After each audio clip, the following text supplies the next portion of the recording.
السلام عليكم ورحمة الله. فيديو جديد وشهيوة أخرى من شهيواتنا المغربية.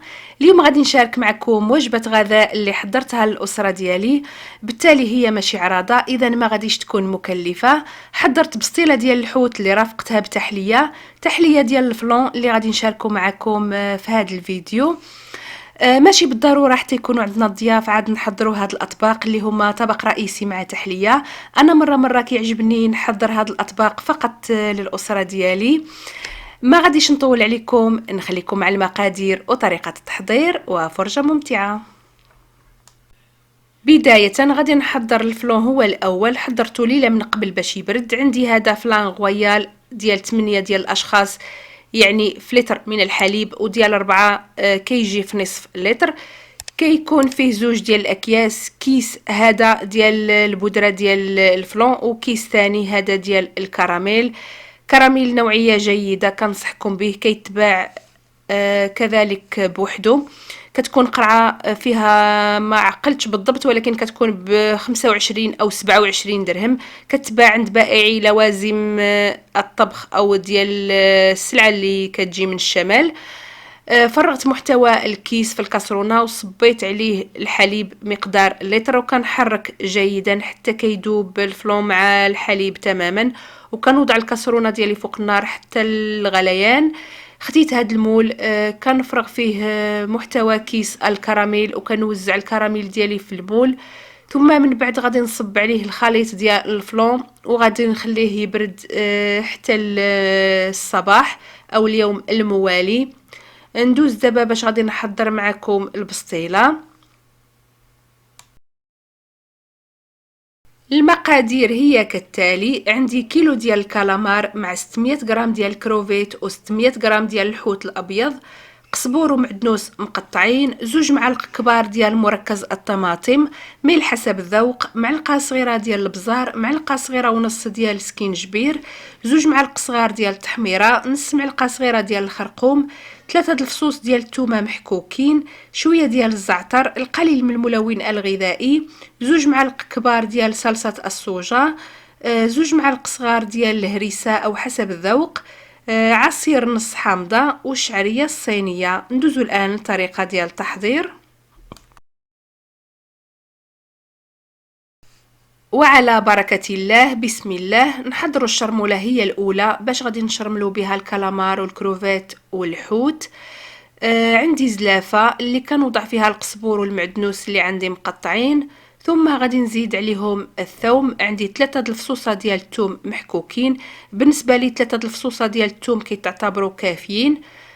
ثم غادي نزيد المركز ديال الطماطم، عندي 2 معالق كبار، ولا ما كانتش متوفره ماشي بالضروره. وكيف سبق وشرت في الاول، هذه بسطيله فقط للاسره ماشي عراضه، واستغنيت على بزاف ديال الكماليات واكتفيت بالضروريات. عبرت بهاد الزلافه، عفوا بهاد المعلقه، وكنضيف الزعتر كنحكو ما بين يدي باش كيطلق النسمه ديالو.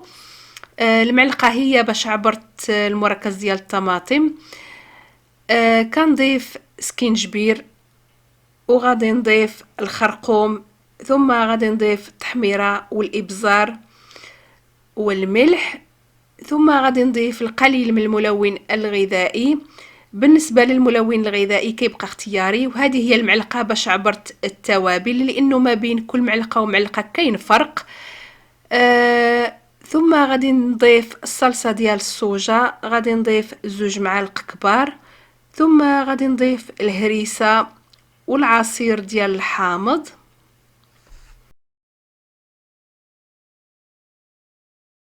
الصلصه ديال الصوجا ماشي بالضروره، ممكن تستغناو عليها، هي من الكماليات وما غاديش تخلق شي فرق. انا كانت عندي واستغليتها في هذه الوصفه لانها كتمشى مع الحوت ومع البسطيله ديال الحوت. كنحاول اني نبسط لكم اي وصفه قدر الامكان باش كلشي يحضر الوصفات اللي بغا. كنضيف شويه ديال الماء مقدار 1 ربع كاس باش كنخلط هاد الشرموله وكتجي متجانسه.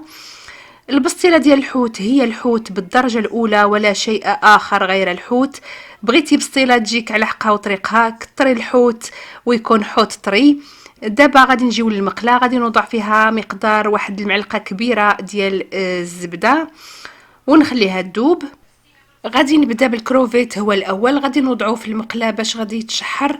بالنسبه للعافيه كتكون مجهده باش كيتشحر بالزربه وما كيطلقش الماء.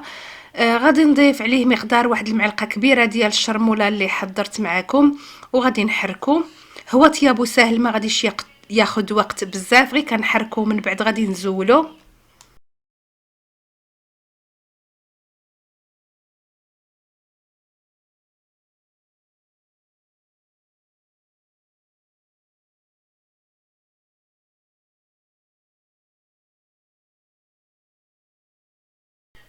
وبنفس الطريقه الاولى ديال الكروفيت وفي نفس المقله.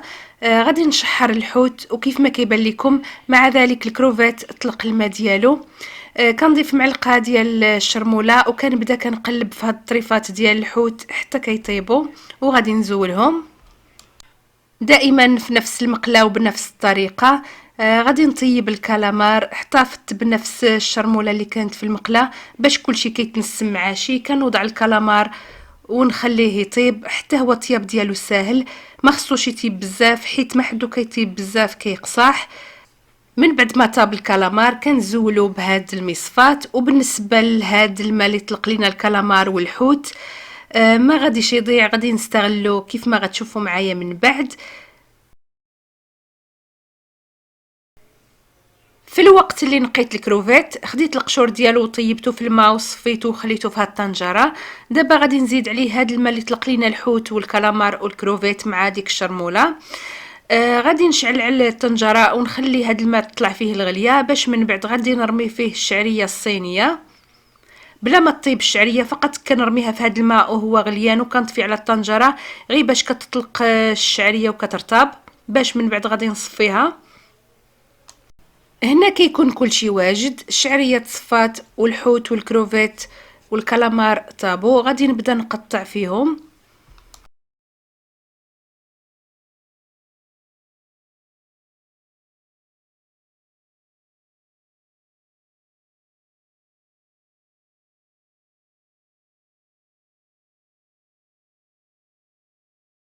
ونجيو دابا باش غادي نخلط الشعريه مع الحوت. وقبل غادي نضيف عليها شويه ديال الشرموله اللي كنت حضرت من قبل. واخا سلقتها في داك الماء اللي كان منسم بالشرموله، الا انه من الضروري اني نضيف عليها شويه د هاد الشرموله. كنخلطها مزيان باش كتخلط وكتنسجم. ثم غادي نضيف الحوت والكالامار والكروفيت. وكيف ما كيبان لكم ما ضفتش هاد الحوت كامل، خليت شويه في البول باش من بعد غادي نعملو كطبقه من فوق. غادي نخلط هاد الحوت مع هاد الشعريه، هكا كتكون العماره ديالي واجده. خديت صينيه ديال الفران وفرشتها بالورقه ديال البسطيله كيف ما كتشوفوا معايا ودهنتها بالزيت. ما شاركتش معكم المقطع من البدايه، ما بغيتش الفيديو يجيني طويل، طريقه باينه ومعروفه. ولا بغيتو نشاركها معكم ان شاء الله في فيديوهات اخرى. كنوضع الحشوه او العماره ثم غادي نوزعها بالتساوي في الصينيه، ومن بعد غادي نضيف من فوق الحوت والكالامار والكروفيت اللي خليت في البول.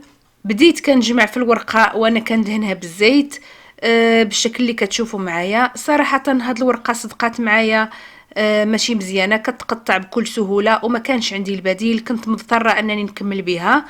نجمع البسطيله ديالي بالشكل اللي كتشوفوا معايا ونرجعوا من بعد. ساليت الطي ديال البسطيله وخديت شويه ديال الزيت نباتيه وكندهنها بها من الوجه. كندهن الورقه باش كتجينا مقرمشه.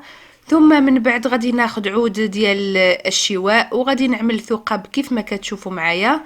كنعمل ثقب في البسطيله باش هكا كتنفس وما كتجيناش الورقه مورقه فاش كطيب في الفران.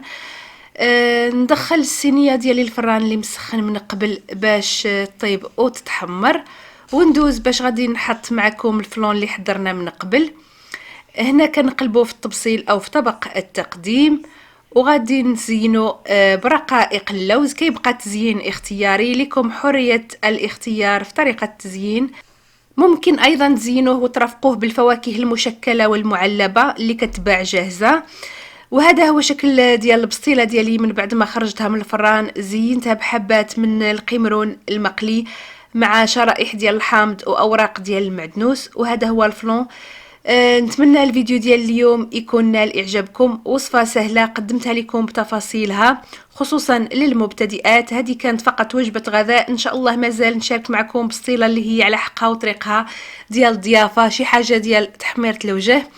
هكذا كيكون الفيديو ديالي وصل للنهايه. الا كنتوا اول مره كتشوفوا القناه ديالي فضلا وليس امرا ما تبخلوش عليا بالاشتراك مع تفعيل الجرس. استودعكم الله الى فيديوهات اخرى، والسلام عليكم ورحمه الله.